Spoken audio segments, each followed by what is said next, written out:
Coming up next on the Jeff Crilley Show, you're going to meet Jax Crider. She has spent 24 years in the mortgage industry. She's going to talk about her business and the state of the market right now. That's next.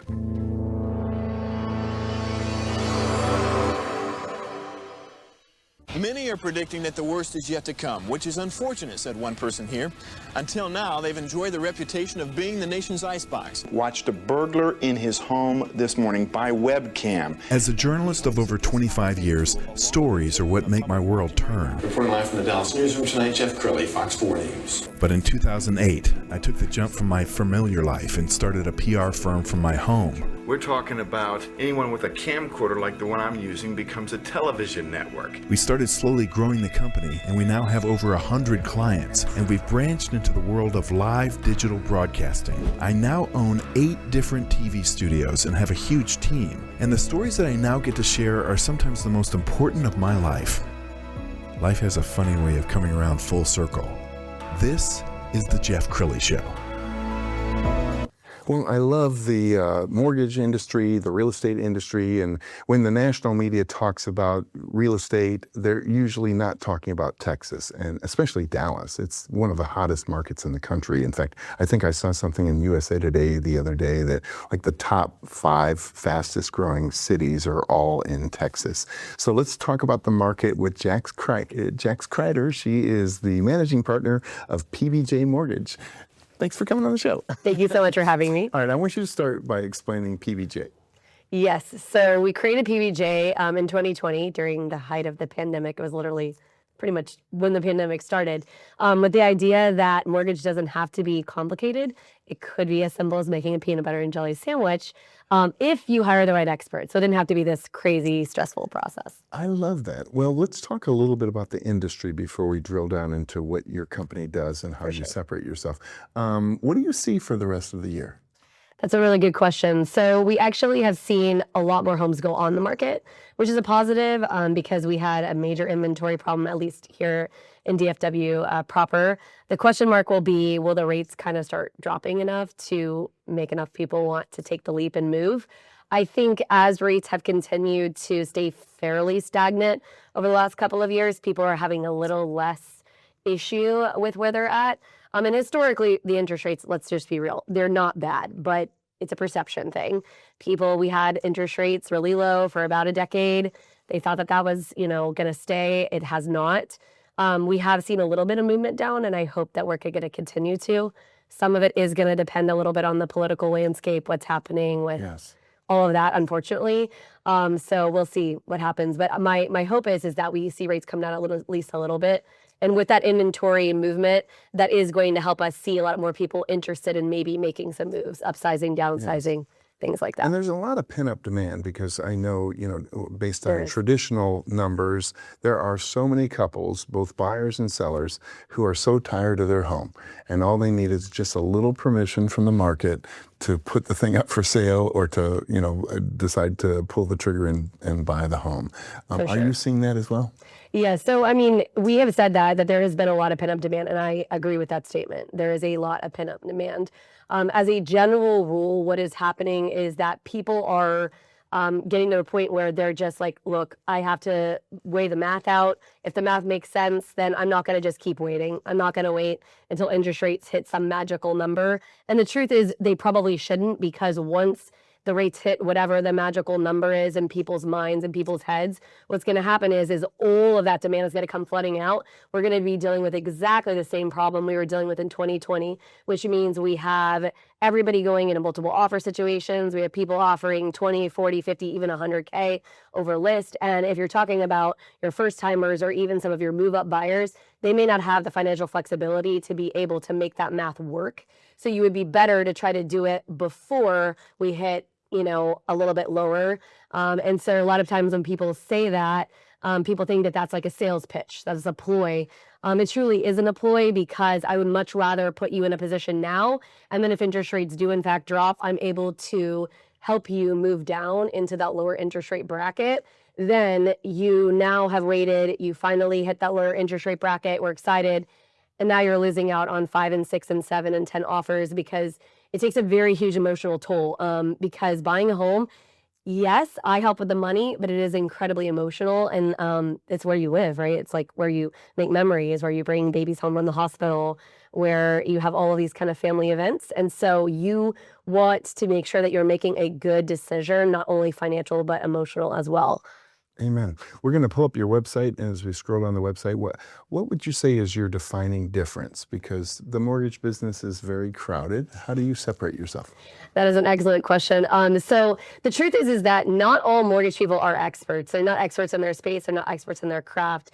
And the truth is that in real estate, we have so many people involved. I mean, you're talking about 15, 20, 30 different people from, title companies, sellers agents, buyers agents, the sellers themselves, the buyers themselves, all of these people.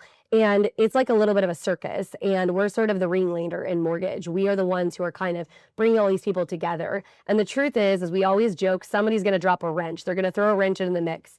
How is the mortgage expert going to handle it? Are they going to be able to pivot? Are they going to be able to make sure that they're not passing the stress onto you? Because if they're passing the stress onto you, this is when your life becomes really, really hard.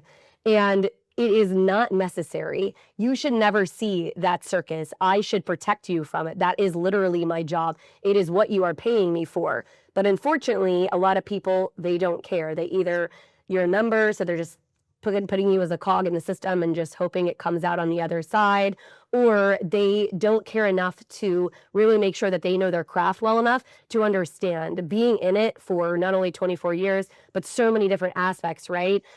Compliance, underwriting, processing, all of these different things. If something was cropping up, then guess what? I have the ability to be able to pivot that file and make sure that you're going to the closing table. Your money and your emotions are protected. She's also a best-selling author. We're going to show one of your book covers, Mortgage 101, The Secret Sauce to Home Buying. Let's put that on the screen. And tell us about that book.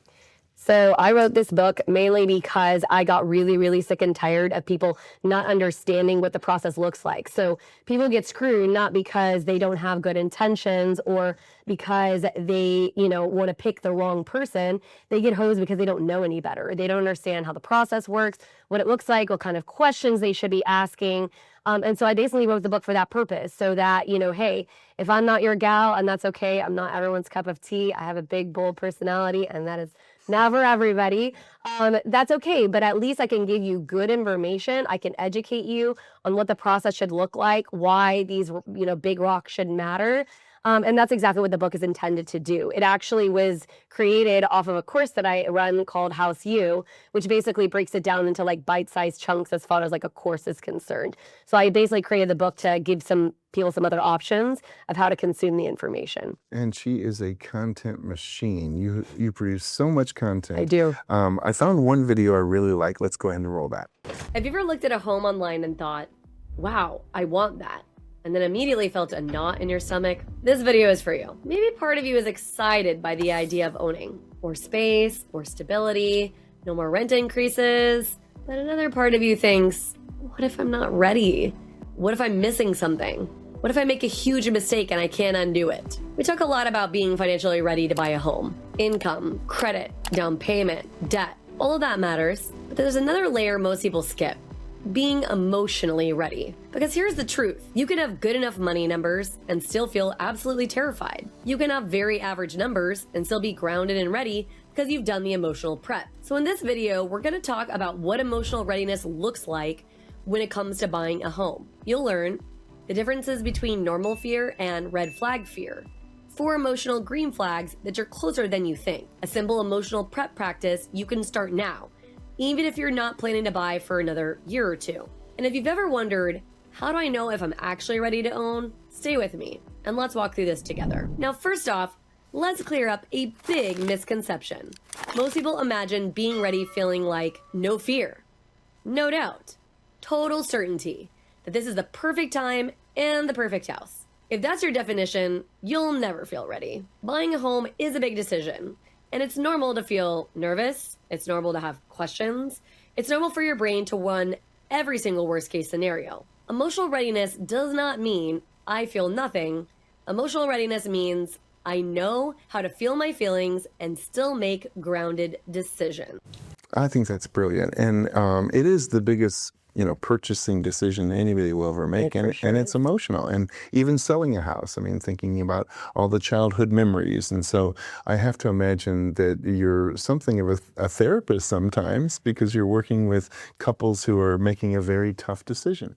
Absolutely. In fact, we actually had that comment made to us here last week, because we deal a lot, because of my law degree, with divorce situations. So people coming out of that, having to refinance, purchase a new home, things of this sort. And so, yes, absolutely. I mean, buying a house is an emotional process, right? I always joke that we are not the sexy part of the transaction. We are the practical part. You don't wake up in the morning and say to yourself, you know what I want to do today? I want to borrow $500,000. What you say is, I want to buy a house. You realize you don't have the $500,000 sitting in your bank. And so then we become the necessary evil of the transaction, right? And so a lot of times we have to help you unpack some of that. This is, again, where hiring an expert really, really does matter, because you want to make sure that they are challenging your viewpoints, right? You have an idea in your head. It's not that we don't want to give you what you want. We do want to give you what you want. We want to make sure that it's not only the best financial decision, but it actually is aligned with what goals that you actually have for yourself and your family. A lot of people don't realize that what you think you want and what you actually want are two different things. And the expert's job is to unpack that, ask you questions, and figure that out. Yes. Okay. We have about 2 minutes left. So look into the camera on the left and talk to the viewer who is kind of on the fence about whether or not to get into the market. Yeah, that's a really hard thing. So when you are looking to get into the market, I get it. It is really emotional, right? You are making a decision that does have a lot of lasting financial impact on your family.